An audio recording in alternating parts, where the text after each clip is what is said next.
वंदे मातरम। इस पुस्तक में आज हम पढ़ेंगे। बाबा ने कहा, बच्ची, लगन की अगन जलाए रखना। इस विषय पर ब्रह्मा कुमारी दुर्गा बहन अपने अलौकिक जीवन की कहानी इस प्रकार सुना रही है। तो चलिए आज हम इसे पढ़ते हैं। माताजी से प्रश्न पूछा, आप किस तरह की सेवा करती है?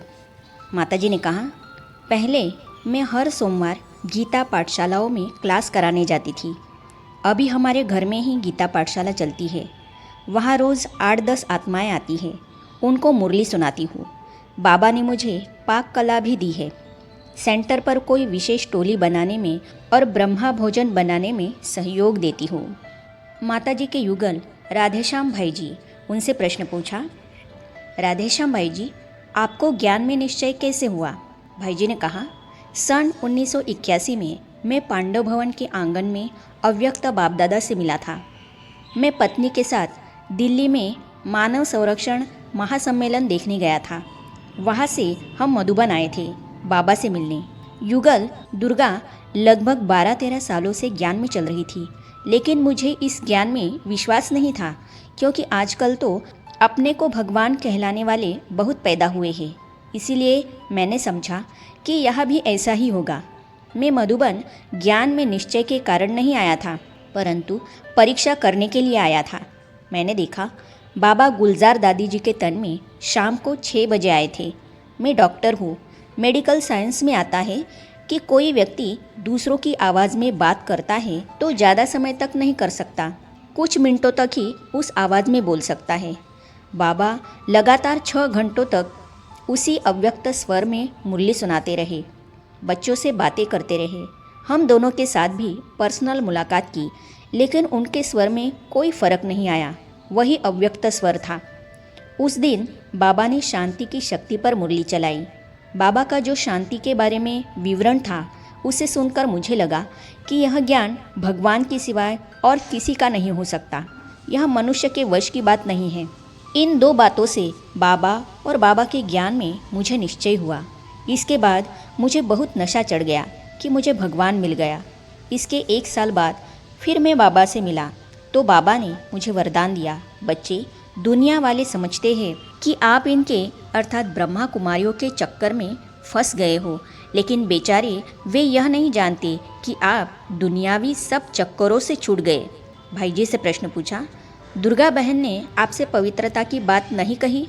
भाई जी ने कहा, एक बच्चे का जन्म होने के बाद उसने मेरे से कहा था कि मैंने भगवान से प्रतिज्ञा की है कि एक बच्चा होने के बाद मैं पवित्र रहूँगी, तुम्हारा ध्यान करूँगी, इसीलिए मुझे पवित्र रहना है।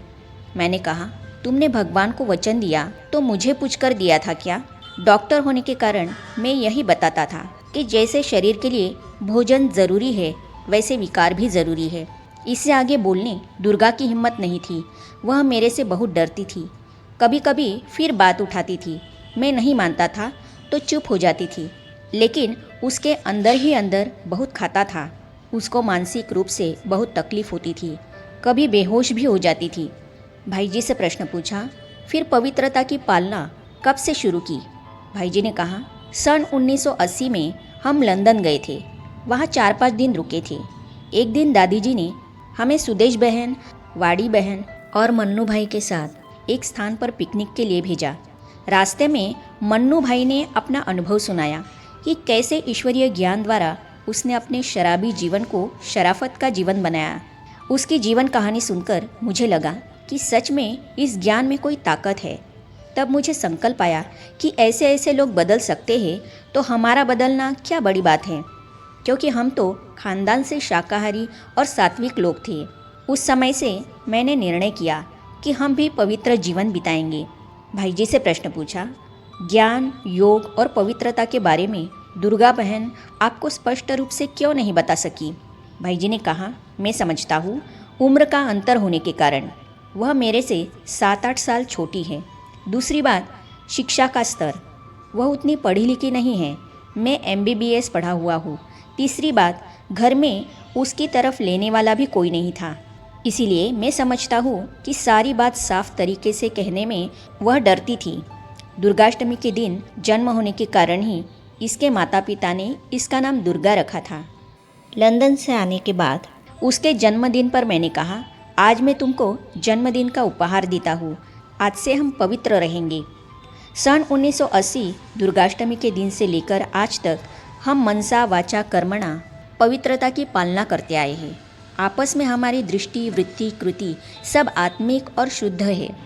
भाई जी से प्रश्न पूछा, जब आपको ज्ञान में निश्चय हुआ तब से दुर्गा बहन को आप किस तरह से सहयोग देते आए हैं?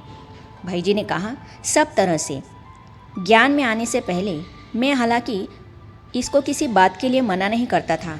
वह सेंटर पर जाती थी तो मैं भी कुछ नहीं कहता था, क्योंकि मुझे संस्था के बारे में अच्छी भावना थी। मैं सिर्फ ब्रह्मचर्य पालन के लिए मना करता था, क्योंकि पवित्र रहने की वह हमारी उम्र नहीं थी।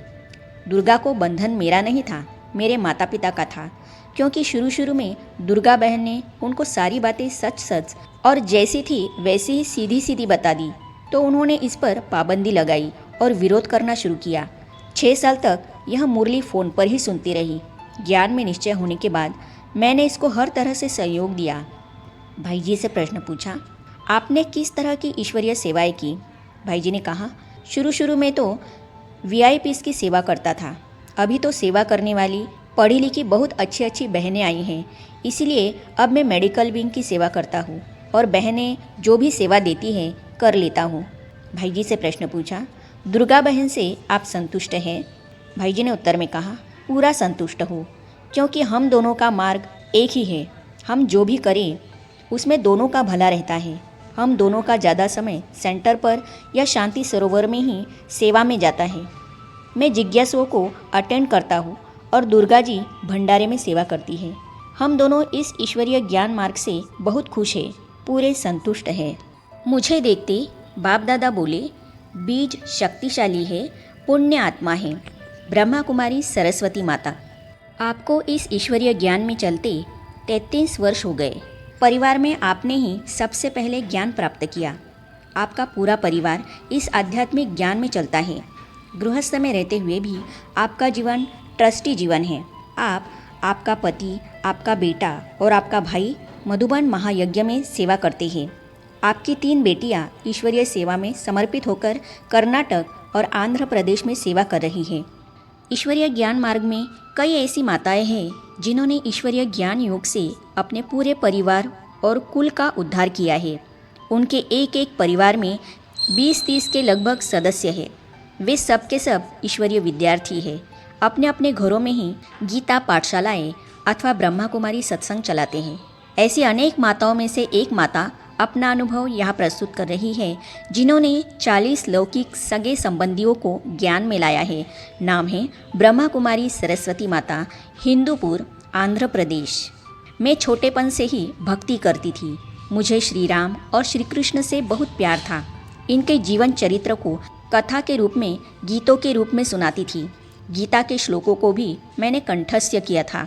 राम कोटि लिखती थी, अर्थात राम के 1 करोड़ नाम लिखना। सुना था कि श्री राम के 1 करोड़ नाम लिखने से मुक्ति मिलती है। जब मैं 19 साल की थी तो मेरी शादी हो गई। आगे हम पढ़ेंगे। शिवरात्रि के दिन ही मुझे शिव बाबा का परिचय मिला।